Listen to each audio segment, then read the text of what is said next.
இல்ல சின்ன வயசுல கூட நான் கூப்பிடுவேம்மா, நானும் போய் இருப்பேன். இவன் குடிச்சிட்டு ஒரே அம்பலம் பண்ணுவான். அதனால நான் வந்துருவேன். நான் 2 பேரும் சமாதானம் பண்ணிட்டு வந்துருவேன். நான் அதுதான் சொல்றேன். அவ என்ன சொல்றான்னா, அந்த வயசுல நீங்க கை கொடுத்துருந்தீங்கன்னா, நான் நீங்க அவங்க கூட இருந்திருந்தீங்கன்னா, ஐயோ அவங்கள தனியா வச்சுன்னு இருந்து போய் பார்த்துட்டு வருவேன். வீட்டு வாடகையில இருந்து, அரிசி பருப்புல இருந்து, மளிகை சாமான் நான் தான் வாங்கி போட்டுருந்தேன். அப்படி அவங்க எல்லாம் வாங்கி போட்டுருந்தாரு. ஏன் சண்டை எங்க அம்மா வந்து கூட்டிட்டு போறாங்க? இவங்க அம்மானாக்கா இவன் குடிச்சிட்டு ஒரே அமுக்கல மாட்டான்னு கூட்டிட்டு போனாங்க எல்லாத்தையும். நான் என்ன பண்ணுவேன்? அது இப்ப உன்னை எதுவும் பண்ண இல்ல சொல்லல. நான் என்ன சொல்றேன்மா, அந்த காலத்துல நீங்க ஒத்துமையா இருந்திருந்தீங்கன்னா, இருந்த மேடம் இப்போ நீங்க யாரா ஒருத்தர் பாத்துக்கலாம், ஒருத்தர் வேலைக்கு போகலாம் இல்லையா? அவ அப்பத்துல இருந்தே அவங்க அம்மா அவ விட்டே வைக்க மாட்டாங்க. அவன் வேணான்னு தான் விட்டு மூடுவாங்க.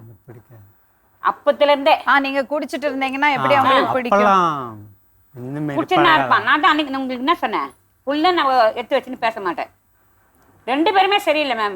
மாமியார் ஒரு பக்கம் குடிப்பாரு, இவர் ஒரு பக்கம் குடிப்பாரு. யாரு மாமியார்? அந்த அம்மா அவங்க அம்மா வாயினார் சொல்லுவாங்க. அம்மா ஒரு பக்கம் குடிப்பாங்க, மருமப்புள்ள ஒரு பக்கம் குடிப்பாரு, மாமனார் ஒரு பக்கம் குடிப்பாங்க. இந்த மாதிரி ஃபேமிலியில எப்படி நம்ம போய் ஒத்துமையா இருக்க முடியும்? நான் தனியா இருந்து உங்களை கூப்பிட்டோம்ல. என்ன தனியா இருந்து நீ கூப்பிடல, ஒரு வாட்டி கூட என்ன கூப்பிடல.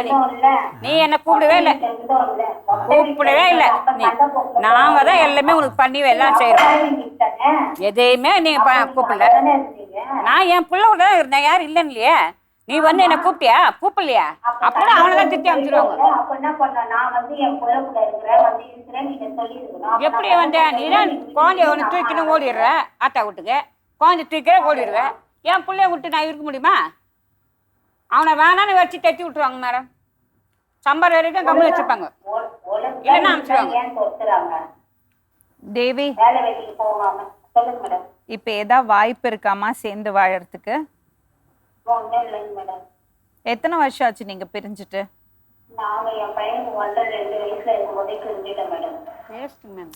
இந்த பொண்ணு இந்த 19 வருஷமா இன்னொரு கல்யாணம் கூட பண்ணல, தனியா தான் இருக்கா. ஐயோ வேற ஒருத்தவங்க கல்யாணம் பண்ணிக்கின்னு ஸ்டேஷன் வரைக்கும் போயிட்டு நாங்க தான் சமாதானம் பண்ணிட்டு வந்தோம். இவங்க மாதிரியே அவன் ஒரு சைக்கோ.